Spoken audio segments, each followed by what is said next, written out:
प्यारे बच्चों नमस्कार। आज की ऑनलाइन क्लास में आपका स्वागत है। प्यारे बच्चों, आज हम कक्षा 10 विज्ञान विषय में धातु और अधातु, मेटल्स एंड नॉन मेटल्स के कुछ महत्वपूर्ण ऑब्जेक्टिव टाइप क्वेश्चंस को हल करेंगे। जो बच्चे चैनल पर नए हैं और जिन बच्चों ने अभी तक चैनल को सब्सक्राइब नहीं किया, सब्सक्राइब कर लें, लाइक कर दें और शेयर कर दें। तो शुरू करते हैं आज की क्लास। तो पहला प्रश्न आप अपनी स्क्रीन पर देख रहे होंगे। पहले प्रश्न में पूछा है, कक्ष ताप पर द्रव अवस्था में पाए जाने वाली धातु का नाम बताइए। तो प्यारे बच्चों, सारी की सारी धातुएं जो हैं वो ठोस अवस्था में पाई जाती हैं, लेकिन एक धातु ऐसी है जो द्रव अवस्था में पाई जाती है, उसका नाम है पारा Hg। आगे है, ऊष्मा की सबसे अच्छी चालक धातु कौन सी है। प्रश्न नंबर 2 में पूछा है, ऊष्मा की सबसे अच्छी चालक धातु कौन सी है। तो प्यारे बच्चों, वो होती है चांदी। कौन सी होती है? चांदी। और चांदी का जो प्रतीक होता है वो क्या है? Ag। इसके बाद में है ऊष्मा की कुचालक धातु। ऊष्मा की कुचालक धातु, तो द्रव अवस्था का अगर आप पूछे तो पारा Hg, और सबसे अच्छी चालक पूछे तो चांदी, और ऊष्मा की कुचालक धातु पूछे तो वो है प्यारे बच्चों लेड, सीसा, जिसका फॉर्मूला या प्रतीक होता है Pb। क्या होता है? P बड़ा और B छोटा। आगे है प्यारे बच्चों, आघात वर्धनीयता का अर्थ बताइए। तो ये मैं आपको बोल के बता देता हूँ। धातुओं का वह गुण जिसके कारण उन्हें पीट कर पतली चादरों में परिवर्तित किया जा सकता है, यानी पतली चादरों के रूप में डालने की जो उसकी अक्षमता है उसे कहते हैं आघात वर्धनीयता का गुण, धातुओं के अंदर पाया जाता है। आगे चलते हैं नेक्स्ट प्रश्न नंबर 5 की तरफ। प्रश्न नंबर 5 में है, तन्यता का अर्थ बताइए। तो प्यारे बच्चों, ये भी मैं आपको बोल के बता देता हूँ। धातुओं को खींचकर पतली तारों में परिवर्तित किया जा सकता है, उसे तन्यता कहते हैं। तो तन्यता का सबसे ज़्यादा गुण पाया जाता है सोना, चांदी और तांबा में। आगे है सोडियम, नहीं इसमें क्या है, आगे प्रश्न नंबर 6 में, सोडियम पोटेशियम धातु को कैरोसिन के तेल में डुबोकर क्यों रखा जाता है। तो प्यारे बच्चों, ये अत्यधिक अभिक्रियाशील धातुएं हैं, अत्यंत अभिक्रियाशील हैं। क्या हैं? अभिक्रियाशील हैं, तो इसलिए इनको किस में डुबोकर रखा जाता है? कैरोसिन के तेल में डुबोकर रखा जाता है। आगे है प्रश्न नंबर 7, धातुओं की परिभाषा लिखो। तो प्यारे बच्चों, वे तत्व इलेक्ट्रॉन खोकर धनायन बनाते हैं, जैसे सोडियम।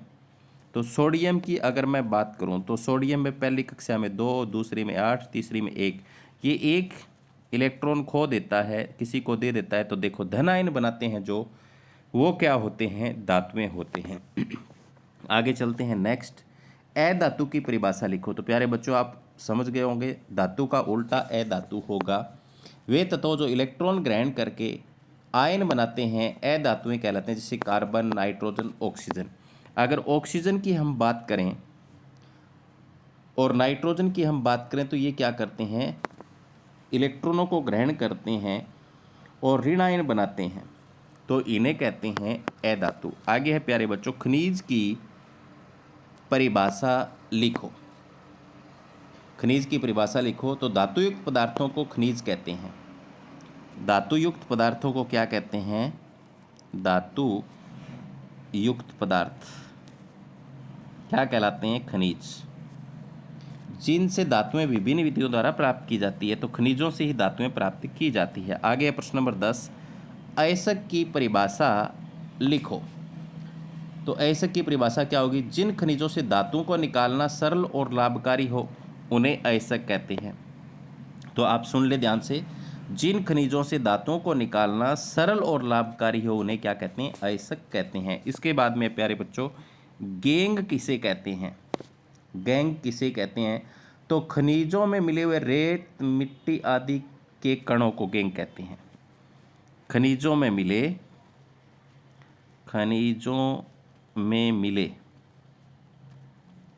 रेत, मिट्टी आदि के कण, आदि के कण क्या कहलाते हैं? गैंग कहलाते हैं। तो ये उत्तर इसका है। ठीक है, आगे है नेक्स्ट प्रश्न नंबर 12। निम्नलिखित की परिभाषा लिखो। निम्नलिखित की परिभाषा लिखो। तो पहले वर्जन की परिभाषा बतानी है। तो प्यारे बच्चों, सल्फाइड अयस्कों को सल्फाइड अयस्क को वायु की उपस्थिति में गर्म करने को, वायु की उपस्थिति में गर्म करने को वर्जन कहते हैं। ठीक है, तो पहले का इसका उत्तर क्या हो जाएगा? सल्फाइड अयस्कों को वायु की उपस्थिति में गर्म करने को वर्जन कहते हैं। ठीक है, अब दूसरे का लिखेंगे निस्तापन का। तो आप सुन भी लेना, लिखना चाहो तो लिख भी लेना ना। कार्बोनेट अयस्कों को वायु की उपस्थिति में गर्म करने को निस्तापन कहते हैं। तो कार्बोनेट अयस्कों को गर्म करने को क्या कहते हैं? कार्बोनेट अयस्कों को गर्म करने को, कार्बोनेट अयस्कों को गर्म करना निस्तापन कहलाता है। ठीक है, कार्बोनेट अयस्कों को वायु की सीमित मात्रा में या वायु की अनुपस्थिति में, ऐसे लिखना है। कार्बोनेट अयस्कों को वायु की सीमित मात्रा में या वायु की अनुपस्थिति में गर्म करने को निस्तापन कहते हैं। आगे चलते हैं, मिश्र धातु किसे कहते हैं? धातु अधातु के समांगी मिश्रण को मिश्र धातु कहते हैं। यानी या तो धातु धातु का मिश्रण हो सकता है या धातु अधातु का मिश्रण हो सकता है, जिसे क्या कहते हैं? मिश्र धातु कहते हैं। जैसे पीतल, तांबा, ये मिश्र धातु हैं। इसके बाद में सरंस अमलगम किसे कहते हैं? ऐसी मिश्र धातु जिसमें एक धातु पारा हो, जिसमें क्या हो? एक धातु पारा हो, उसे अमलगम कहते हैं। इसके बाद में प्यारे बच्चों, संक्षारण या धातु अक्षय किसे कहते हैं? तो किसी धातु की सतह के वायु, नमी या किसी अन्य पदार्थ से प्रभावित होने को क्या कहते हैं? संक्षारण कहते हैं। तो आप लिख लेना ये और ये याद कर लेना। आगे है प्रश्न नंबर 13। रणनीतिक धातुएं क्या होती हैं? रणनीतिक धातुएं क्या होती हैं? तो वे धातुएं जो देश की अर्थव्यवस्था और रक्षा के लिए आवश्यक मानी जाती हैं, उन्हें रणनीतिक धातुएं कहते हैं। यानी जिनसे औजार बनते हैं, जैसे टिन, कोबाल्ट इत्यादि। या इसके बाद में प्रश्न नंबर 14 है, कौन सी अधातु विद्युत एवं ऊष्मा की सुचालक है? तो प्यारे बच्चों, ये होती है ग्रेफाइट। क्या होती है? ग्रेफाइट एक ऐसी अधातु है जो विद्युत तथा ऊष्मा की सुचालक है और ये कार्बन का अपरूप है। किसका अपरूप है? कार्बन का अपरूप है। ठीक है, आगे चलते हैं नेक्स्ट। कौन सी अधातु द्रव अवस्था में पाई जाती है? प्रश्न नंबर 15। कौन सी अधातु द्रव अवस्था में पाई जाती है? तो प्यारे बच्चों, वो पाई जाती है ब्रोमीन, Br। ठीक है, Br। आगे है, कठोरतम अधातु का नाम बताइए। तो प्यारे बच्चों, कठोरतम अधातु होता है हीरा और कार्बन का अपरूप होता है ये। इसके बाद में उपधातु किसे कहते हैं? उपधातु किसे कहते हैं? तो वे पदार्थ जिनके कुछ गुण धातुओं और कुछ अधातुओं से मिलते हैं, जैसे बोरोन, सिलिकॉन, आर्सेनिक। तो क्या हो जाएंगे? बोरोन, बी, सिलिकॉन, ये क्या है? उपधातु हैं। ठीक है, इसके बाद में प्रश्न नंबर 18, कुछ नरम धातुओं के उदाहरण दो। तो प्यारे बच्चों, क्या होती है नरम धातुएं? मैं लिख देता हूँ, लिथियम होती है, सोडियम होती है और पोटेशियम होती है। लिथियम, सोडियम, पोटेशियम और कैल्शियम भी नरम होती है। क्या होती है? कैल्शियम भी नरम होती है। आगे चलते हैं, एक्वारेजिया क्या है? एक्वारेजिया क्या है? तो एक्वारेजिया है प्यारे बच्चों एक ऐसा रसायन जिसमें एक भाग HNO3, एक भाग तो HNO3 हो और क्या हो? HCl हो। तो हाइड्रोक्लोरिक अम्ल और इसका 3:1 का जो मिश्रण होता है वो क्या कहलाता है? एक्वारेजिया कहलाता है। आगे चलते हैं प्रश्न नंबर 20 की तरफ। 20 में क्या है? स्वतंत्र अवस्था में पाई जाने वाली धातुएं कौन सी है? तो सोना, चांदी, प्लेटिनम। क्या है प्यारे बच्चों? मैं यहाँ लिख देता हूँ, सोना, चांदी और प्लेटिनम, प्लेटिनम। नम। अगर इनके आपके फॉर्मूले लिखने हो तो सोने का AU, AG और PT, प्लेटिनम का। ठीक है, तो ये प्रश्न नंबर 20 का उत्तर है। आगे चलते हैं, प्रश्न नंबर 21 में खालिस्तान भरना है। खालिस्तान अधातु होते हुए भी चमकदार है, तो इसमें आएगा प्यारे बच्चों आयोडीन। क्या आएगा? आयोडीन। आयोडीन, आयोडीन धातु जो है, आयोडीन क्या है? अधातु होते हुए भी चमकदार है। आगे है, कौन सी गैस उत्सर्जित होती है जब अभिक्रियाशील धातु को तनु अम्ल में डाला जाता है? तो प्यारे बच्चों प्रश्न नंबर 22 का आंसर क्या होगा? धातुओं को जब भी अम्ल में डाला जाएगा तो हाइड्रोजन गैस निकलेगी। कौन सी गैस निकलेगी? हाइड्रोजन। ठीक है, आगे प्रश्न नंबर 23, जिंक को आयरन सल्फेट के विलयन में डालने से क्या होगा? जिंक को आयरन सल्फेट में डालने पर क्या होगा? जिंक आयरन को विस्थापित कर देगी। जिंक क्या है? आयरन को विस्थापित कर देगी, विस्थापन अभिक्रिया होगी। तो यहाँ रासायनिक अभिक्रिया को पूरा करें, अगर पूरा करने की बात आए तो यहाँ बन जाएगा ZnSO4 और प्लस में Fe बाहर निकल जाएगा। ये 23वें की ही समीकरण है। आगे चलते हैं प्रश्न नंबर 25 की तरफ। क्या निम्नलिखित रासायनिक अभिक्रिया होगी? क्या निम्नलिखित रासायनिक अभिक्रिया होगी? लोहा है और जिंक सल्फेट के विलयन में डालने पर अभिक्रिया करेगा? कोई अभिक्रिया नहीं होगी, क्योंकि जिंक लोहे से क्या है? ज़्यादा ताकतवर है, ज़्यादा अभिक्रियाशील है। तो आयरन सल्फेट में से जिंक लोहे को विस्थापित कर सकता है, लेकिन जिंक सल्फेट में से लोहा जिंक को विस्थापित नहीं कर सकता, तो अभिक्रिया नहीं होगी। तो प्रश्न नंबर 26 का कारण भी आपको पता है। प्रश्न नंबर 27 क्या है? खाद्य पदार्थों में के डिब्बों में जिंक की बजाय टिन का लेप क्यों होता है? तो क्योंकि टिन खाद्य पदार्थों के साथ अभिक्रिया नहीं करता, इसलिए खाद्य सुरक्षित रहते हैं। तो क्या लिखेंगे? टिन खाद्य पदार्थों के साथ अभिक्रिया नहीं करता, इसलिए खाद्य पदार्थ सुरक्षित रहते हैं। आगे प्रश्न नंबर 28 का आंसर क्या होगा? धातुओं के ऑक्साइड मुख्यतः किस प्रकृति के होते हैं? तो प्यारे बच्चों, धातुओं के ऑक्साइड तो होते हैं अक्षारीय प्रकृति के, और अधातुओं के ऑक्साइड होते हैं अम्लीय प्रकृति के। तो उल्टे होते हैं धातुओं के ऑक्साइड। ऐसे याद रख लो, धातुएं इलेक्ट्रॉन त्याग कर प्लस धन आयन बनाती है। धन आयन बनाती है वो तो क्या होते हैं? अक्षार। जो ऋण आयन बनाते हैं यहाँ पर, वो क्या होते हैं? अम्लीय। आगे क्या होते हैं? उभयधर्मी ऑक्साइड किसे कहते हैं? तो वे धातु ऑक्साइड जो अम्लीय और क्षारीय दोनों तरह का व्यवहार प्रदर्शित करते हैं, जैसे जिंक ऑक्साइड है, जिंक ऑक्साइड है, एल्युमिनियम ऑक्साइड है, ये उभयधर्मी ऑक्साइड होते हैं। निम्न में से कौन सी धातु तनु अम्ल में से हाइड्रोजन गैस को विस्थापित नहीं कर सकती? निम्नलिखित में से जिंक, लोहा, सोडियम, तांबा, इसमें से कौन सी नहीं कर सकती? तो तांबा नहीं कर सकती। निम्न में से कौन सी धातु तनु अम्ल में से हाइड्रोजन गैस को विस्थापित नहीं कर सकती? क्योंकि ये ज़्यादा अभिक्रियाशील तो नहीं है। आगे पारा धातु तनु अम्ल से हाइड्रोजन गैस को विस्थापित नहीं कर सकती, क्यों? क्योंकि पारा हाइड्रोजन से कम अभिक्रियाशील है। तो इसका कारण क्या होगा? क्योंकि पारा हाइड्रोजन से कम क्रियाशील है, कम क्रियाशील है। ठीक है, लिख लोगे, ऐसे याद कर लोगे। आगे है, यसद लेपन किसे कहते हैं? प्रश्न नंबर 33। तो यसद लेपन किसे कहते हैं? लोहे को जंग से बचाने के लिए जिंक की परत चढ़ाना यसद लेपन या गैल्वेनीकरण कहलाता है। लोहे पर जिंक की परत चढ़ाना यसद लेपन या गैल्वेनीकरण कहलाता है। आगे विद्युत लेपन क्या है? तो विद्युत धारा द्वारा सस्ती धातु पर महंगी धातु की परत चढ़ाने को विद्युत लेपन कहते हैं। आगे है, पित्तल के अवयव लिखो। तो पित्तल के अवयव होते हैं प्यारे बच्चों, मैं लिख देता हूँ यहाँ पर, कॉपर और जिंक होते हैं। क्या होते हैं? कॉपर और जिंक।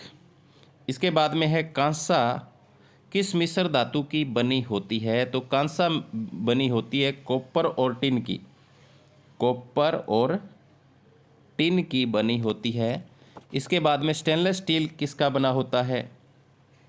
तो स्टेनलेस स्टील जो बना होता है प्यारे बच्चों, वो लोहा, निकिल, क्रोमियम।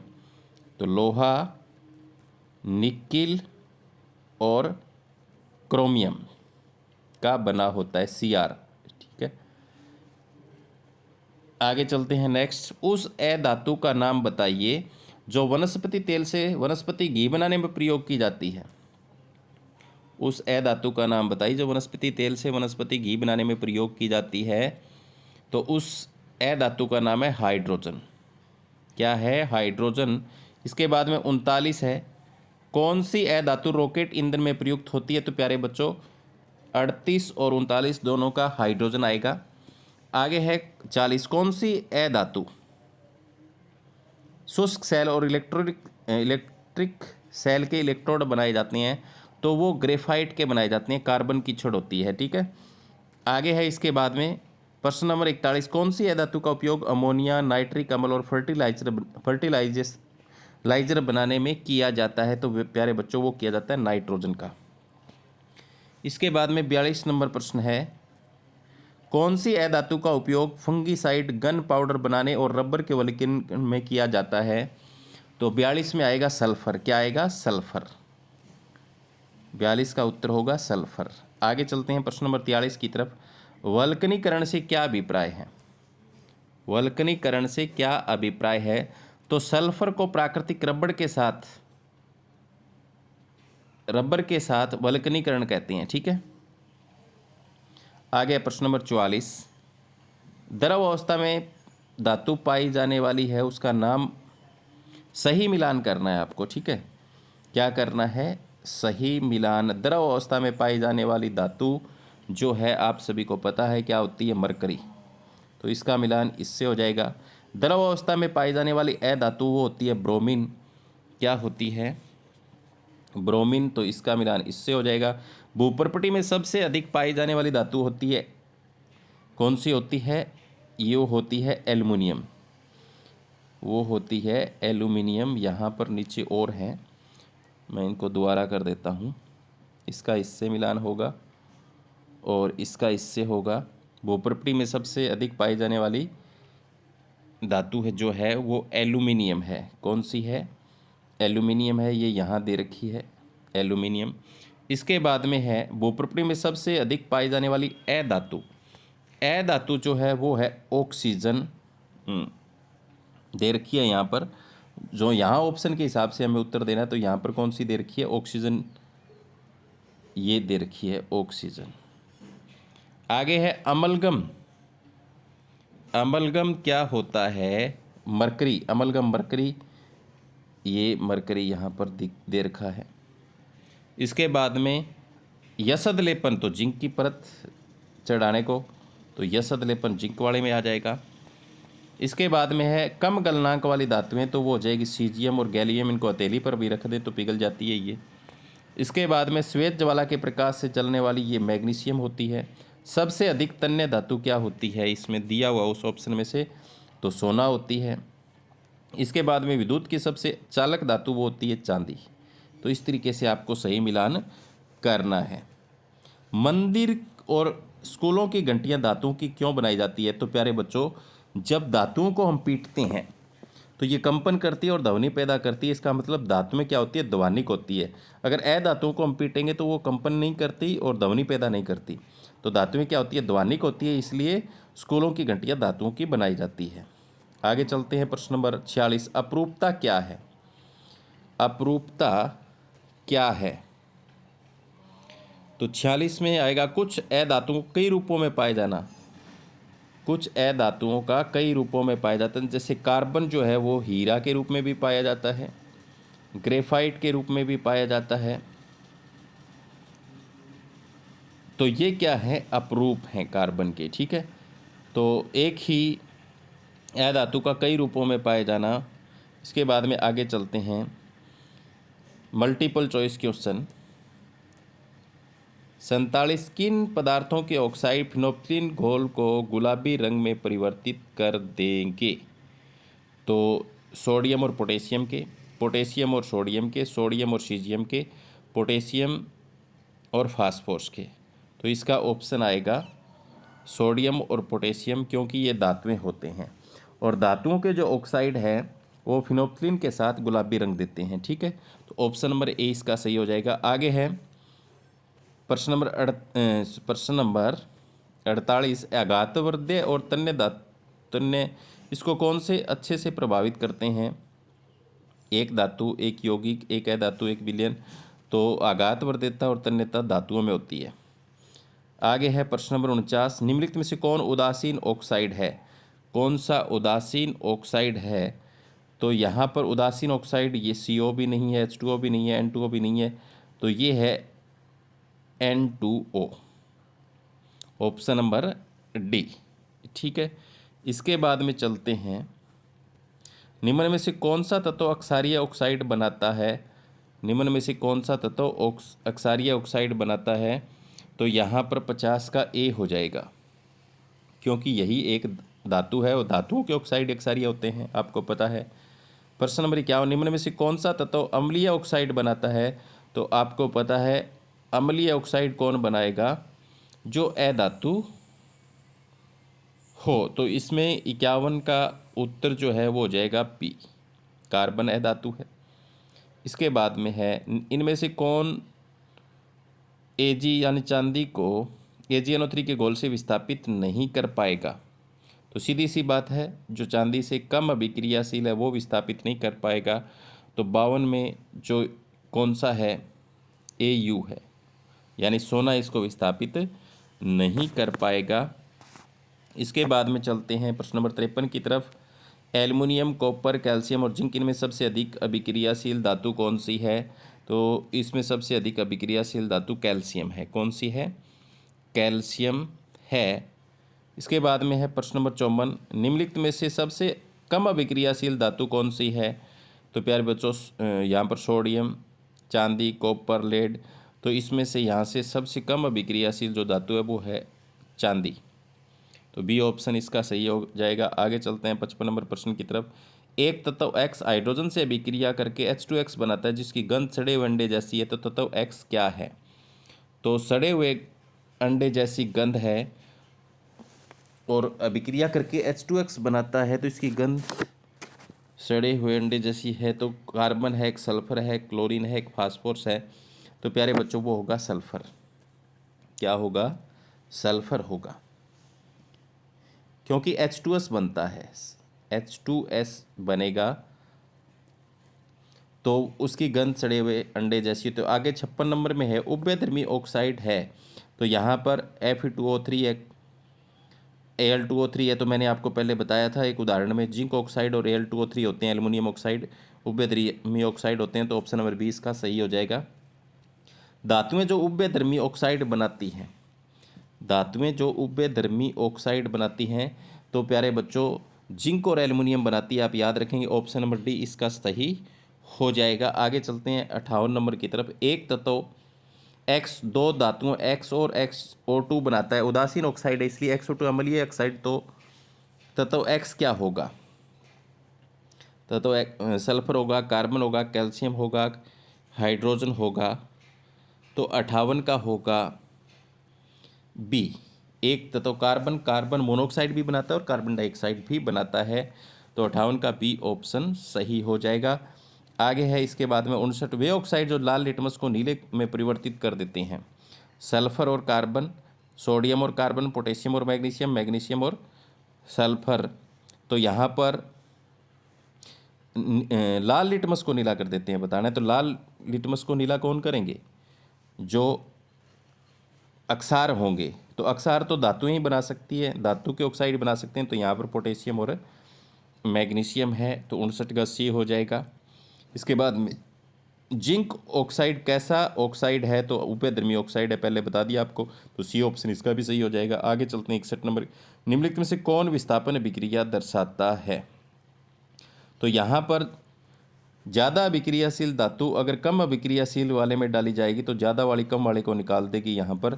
तो लोहा, इसके अंदर 61 नंबर में जो डी ऑप्शन है, कॉपर से लोहा ज़्यादा अभिक्रियाशील है, तो लोहा कॉपर को निकाल देगा। डी में विस्थापन अभिक्रिया होगी। आगे इनमें से कौन सा कार्बन का अपरूप नहीं है? तो ग्रेफाइट भी है, हीरा भी है।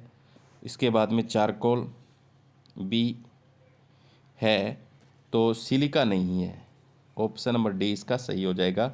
आगे कॉपर को खुला छोड़ देने पर उस पर हरे रंग की परत जम जाती है, इसका कारण क्या है? Copper sulphate, copper carbonate, copper oxide, copper nitrate के बनने के कारण तो आपको बताना है इसमें से तो कौन सा कॉपर कार्बोनेट बनने के कारण से ऐसा होता है। तो 63 का कौन सा हो जाएगा, बी ऑप्शन सही हो जाएगा। शुद्ध सोना कितने कैरेट का होता है, तो ये सभी को पता होना चाहिए, 24 कैरेट का होता है। 22 कैरेट सोने में कौन कौन सी धातुएं मिलाई जाती हैं, तो 22 कैरेट में चांदी, तांबा, लोहा, तो ए और बी दोनों मिलाई जाती हैं। चांदी भी मिलाते हैं और तांबा भी मिलाते हैं।